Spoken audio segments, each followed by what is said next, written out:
Yeah, well, if we think about it, we all have some like words that are impossible to translate. And this also for teachers, that could be like trouble. So like, oh my God, how am I going to teach this word? So we're thinking, how about using performative language teaching or like just drama, right? So on the next slide, we can see, please. Uh, I just focus on the definition by Schewe and Piazzoli. It's a broad concept. We use PLT. This is going to call also drumming education, theater education. There's many words for the same concept where we have to use kind of some performative ability or teaching skills in the classroom. So on the next slide, please. So they have like some interaction hypothesis by Michael Long, the output hypothesis. We also have input hypothesis, and also obviously Vygotsky with sociocultural theory all support the idea of using performative language teaching (PLT) in the classroom. On the next slide, please. So think about some words in your own language. My language is Spanish. I lived in China, and now I teach Chinese to Spanish people. And there's some words in Spanish that are hard to translate. Like, for example, like sobremesa will be the time after we eat lunch and we talk with some, relatives or friends. And that's like we have a name for that. In German, you have in any language, Indonesian, any language, we have some words that are actually so hard to translate, but they are beautiful concepts that could be explored using performative skills, right? So on the next slide, please. So there's kind of a research gap, right? So the application of performative or the link with that, there's some very useful studies in the past, one done by Piazzoli and Annie Obrechtner about the use of emotions, the use of drama to explain these concepts. So where you actually will become the word by interacting with other students. So today we chose a word, it's Yuanfen. Next slide. I will talk about the main study, the big study that they have done. It was done by these two, by Erika Piazzoli and Annie Obrechtner. And they call it the lacunae study. So it's a bigger study. And my workshop was part of that study in a retreat that we did in summer. So on the next slide, please, I'll give you. So this is the key participants. All of us, we are like teachers, mostly using language or performance. We are related to performance in a way from different parts of the world. So we got together in Ireland, in the west of Ireland. So next slide, please. A small town called Woodford, which belongs to Galway County, very beautiful. I recommend everybody to visit. And then for several days, we all have like different workshops on this concept. Like everybody had a different word, untranslatable word, and then we use drama or PLT to explore that. So next slide, please.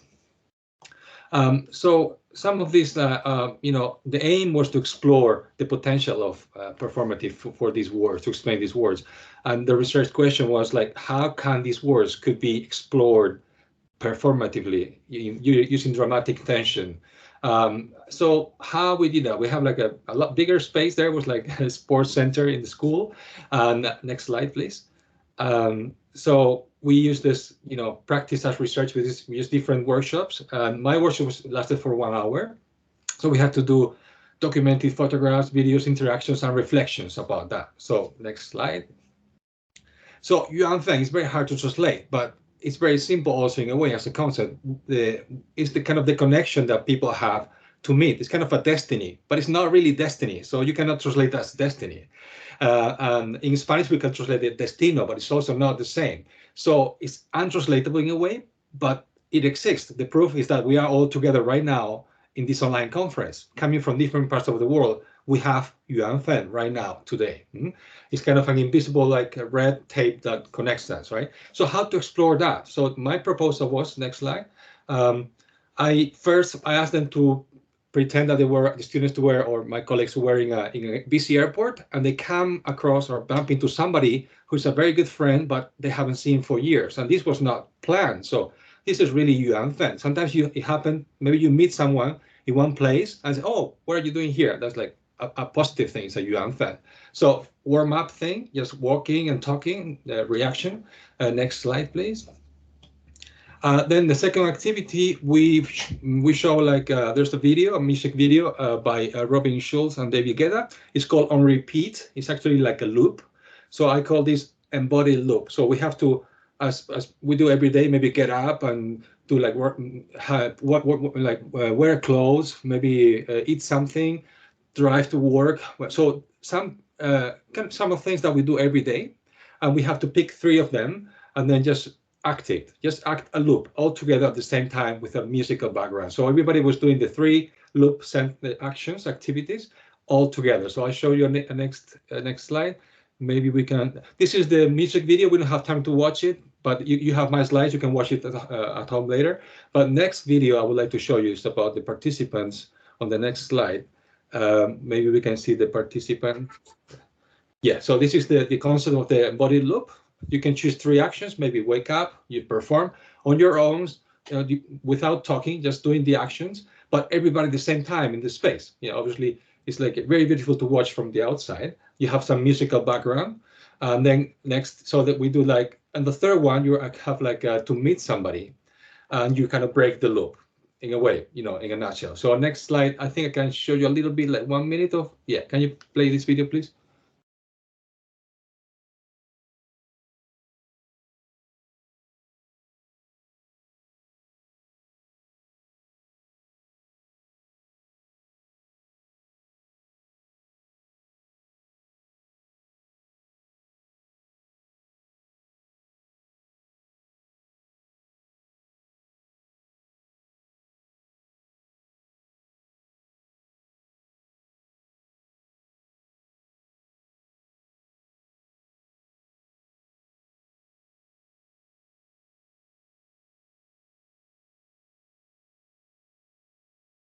All right, so they were performing the loop on their own, but then they meet somebody, which is also Yuanfen, a way to experience that concept that is like untranslatable with their own like acting, and then they meet somebody, right? So let's continue, please, with next slide.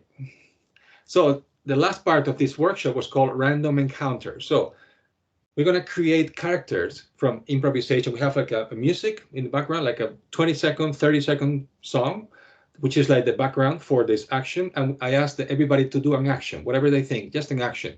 And the public, the rest of the audience, is going to answer some questions about what they see. So they're going to create the character in a collaborative way. So in the next slide, please. So I also play another video, but we don't have time here for the music video. It's about also a random encounter. It's shot in India with a tourist that meets like a waiter, and something happens. It's very funny, this video. It's also about Yuanfen, somebody who meet in a different place and they come from different countries. But on the next slide, we'll see what we did to adapt that video for the performance. So we have to ask one by one. So I put some song, 30 seconds, they do an action, and I stop right there, they freeze, and the next of the audience will ask this question. So what's the name of the person? We want to make it personal. His name is Bob or Alice. How old is the person? It's also important for the character. They say different numbers, and we choose one, right? So suggestions from the audience. Then where's this person from? So a country. So you have to accept what they say. And then number 4, what's this person's profession, right? So it's very important. And number 5 here is the very important question.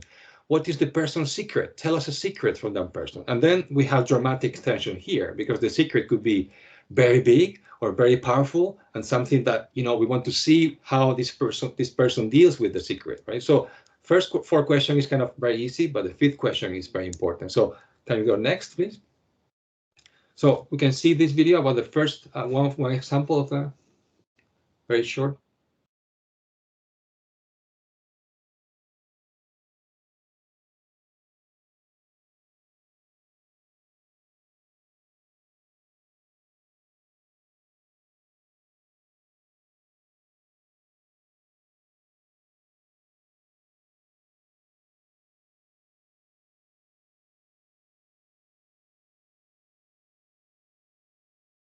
So everybody saw the same, watched the same, but everybody has a different idea of what this person is. So we have like, we click next, there's like a table on the right, maybe. Yeah, so they come up with these ideas. She's 35, she's from Spain, whatever they decide that from that. She's a maid who works for a wealthy family. And the secret is that she had 3 unsuccessful romantic affairs. So that's what the public said about this short 30-second video, which is very powerful. You create something from nothing. So we are using improv and building characters. So we can go to the next slide, please. So here is another example. So we can see another example of a performance of the video.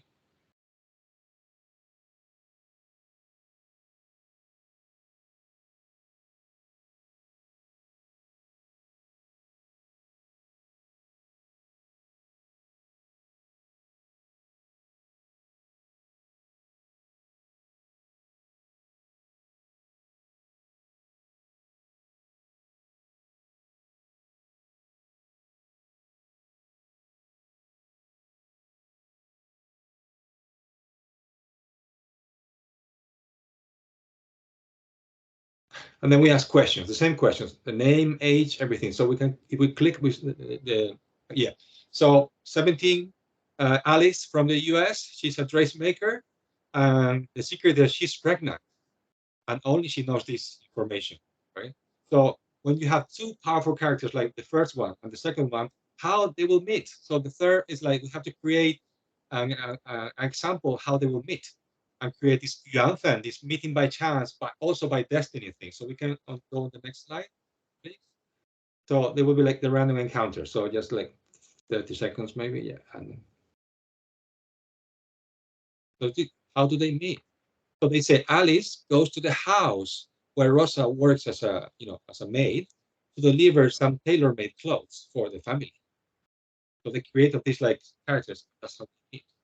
And this is Yuanfen. This is the Chinese concept of meeting by destiny, also by chance.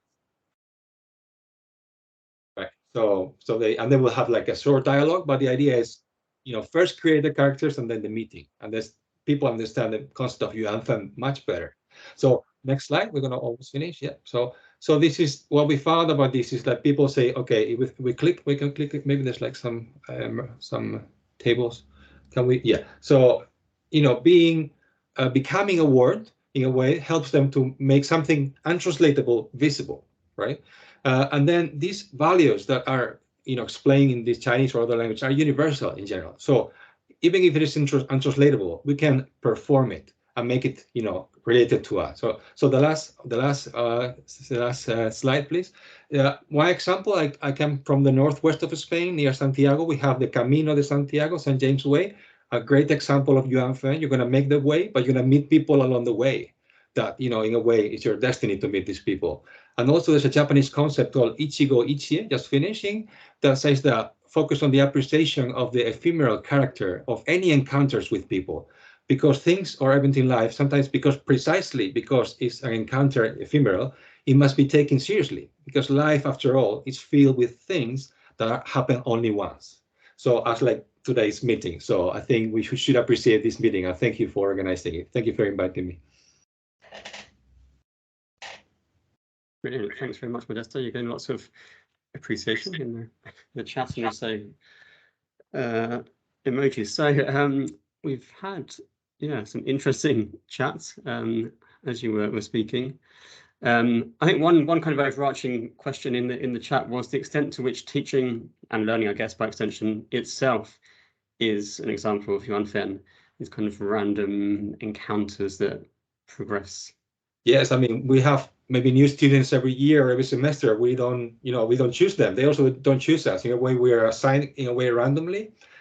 So we have to appreciate that. We are in the same classroom. This is something kind of destiny, right? You call it whatever you want, but so we have to appreciate that and say, hey, we're here for a reason, maybe. So to learn together, to be together, respect, and also encourage people. So yeah, it's actually a Yuanfen. Everything could be Yuanfen. Chinese use it also for like romantic relationships. They say, oh, you're my girlfriend, we have Yuanfen. You're my boyfriend, we have Yuanfen. And then if you break up, you say, oh, sorry, we only have Yuan, we didn't have Fen, because for Chinese it has two parts.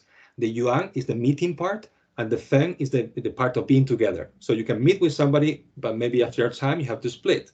So you only have half of the word. But it's also beautiful in a way. So it's a beautiful, elegant way to break up. To say we have only Yuan, not Fen, but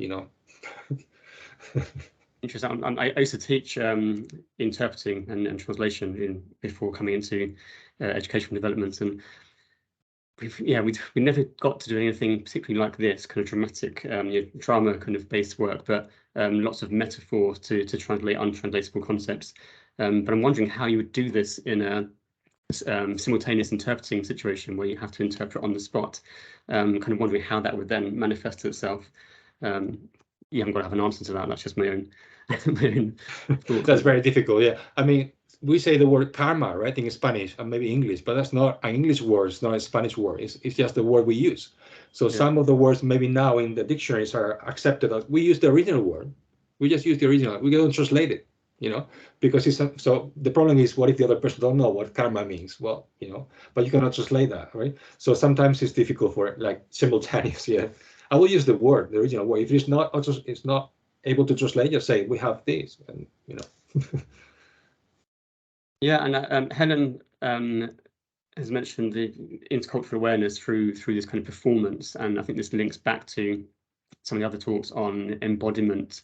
So by actually embodying these concepts and kind of creating your own performance, and through voice, but also through your physicality, perhaps that does something a bit deeper within the person to create that empathy and intercultural awareness.